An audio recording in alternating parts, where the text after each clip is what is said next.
안녕하십니까. 좋은 아침입니다.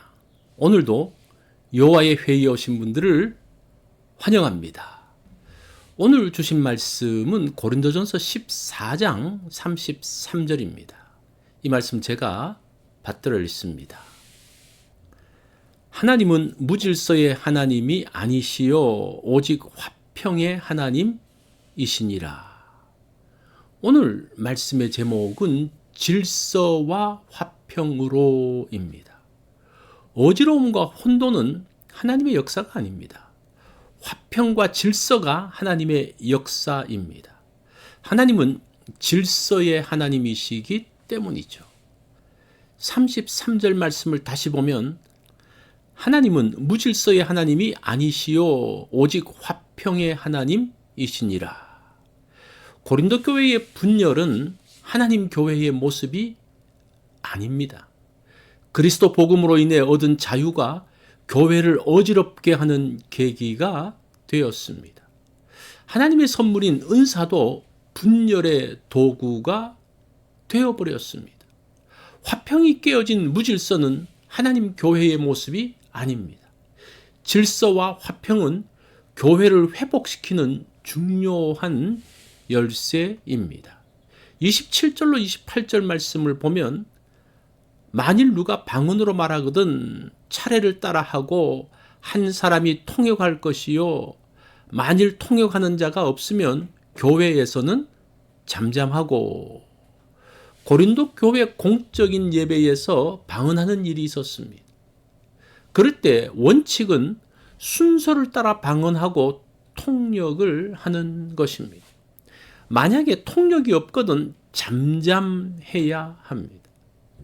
잠잠하라는 것은 방언을 하지 말라는 것이 아니라 통역이 있을 때까지 기다리라는 것입니다. 질서 있는 화평한 모습이 하나님 교회의 바른 모습이기 때문입니다. 29절로 30절의 말씀을 보면 예언하는 자는 둘이나 셋이나 말하고 다른 이들은 분별할 것이요 만일 곁에 앉은 다른 이에게 계시가 있으면 먼저 하던 자는 잠잠할지니라. 담임 목회자가 없었던 고린도 교회에는 여러 성도들이 말씀을 전했습니다. 그때에 어떤 질서 속에서 예언해야 할 것인지를 정해 주고 있습니다. 말씀을 전할 때 다른 사람에게 계시가 있으면 예언을 하던 사람은 잠잠해야 합니다. 여기서도 잠잠하는 것은 예언하지 않는 것이 아닙니다.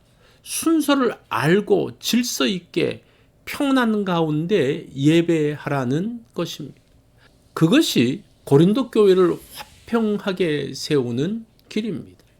33절로 34절의 말씀을 보면 모든 성도의 교회에서 함과 같이 여자는 교회에서 잠잠하라. 여자는 교회에서 잠잠하라는 것은 교회에서 한마디도 하지 말라는 것이 아닙니다. 위의 문맥, 방언과 예언의 그 문맥으로 본다면 잠잠하라는 것은 하지 말라는 것이 아니라 질서 속에서 화평한 가운데 하라는 말씀입니다. 바울은 앞에서 여인은 머리에 수건을 쓰고 공적 예배에서 기도나 예언, 가르침할 것을 허용했습니다. 복음은 인종, 성별, 신분의 차이를 폐지했습니다. 그리스도 안에서 모두가 동등해졌습니다. 남녀의 차이도 없어졌습니다. 고대 사회에서 여인들은 사람 대접을 받지 못했습니다. 그래서 교육의 기회가 주어지지 않았습니다. 복음이 여성들에게 자유를 주었다고 해도 아무렇게나 교회에서 가르치는 일을 해서는 안 됩니다. 질서와 평화 가운데 하는 것이 하나님 교회의 모습이고 모든 교회들이 그렇게 하였습니다. 여성이기 때문에 말씀을 가르치지 말아야 하는 것은 아닙니다. 말씀을 배우고 알 때까지 잠잠하게 기다려야 합니다. 여인들이 하나님 말씀에 대하여 충분히 알지 못하였기에 교회 공적인 예배에서 질문함으로 혼란이 초래됐습니다. 여인들이 교회에서 발언권이 생겼다고 무조건 말하고 질문하지 말고 집에서 남편에게 먼저 물어볼 것을 권하고 있습니다. 그로 인해 공예배가 평온하고 질서 있게 진행될 것을 권면하고 있습니다.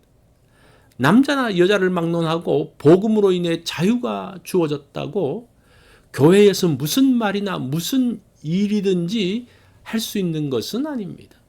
하나님의 교회는 어지러움과 혼란과 무질서가 있는 곳이 아닙니다. 질서와 잠잠함, 화평과 배려가 있는 곳입니다. 방언할 때, 예언할 때, 질문할 때 질서와 화평 가운데 순서를 따라하고 잠잠하게 기다리며 남을 배려해야 합니다. 하나님은 어지러움의 하나님이 아니라 화평의 하나님이기 때문입니다. 이것이 고린도 교회가 배워야 할 중요한 교훈입니다. 이런 하나님의 질서가 고린도 교회를 화평하게 만듭니다. 잠잠하게 기다릴 때 고린도 교회가 받은 은사가 빛을 발하게 됩니다.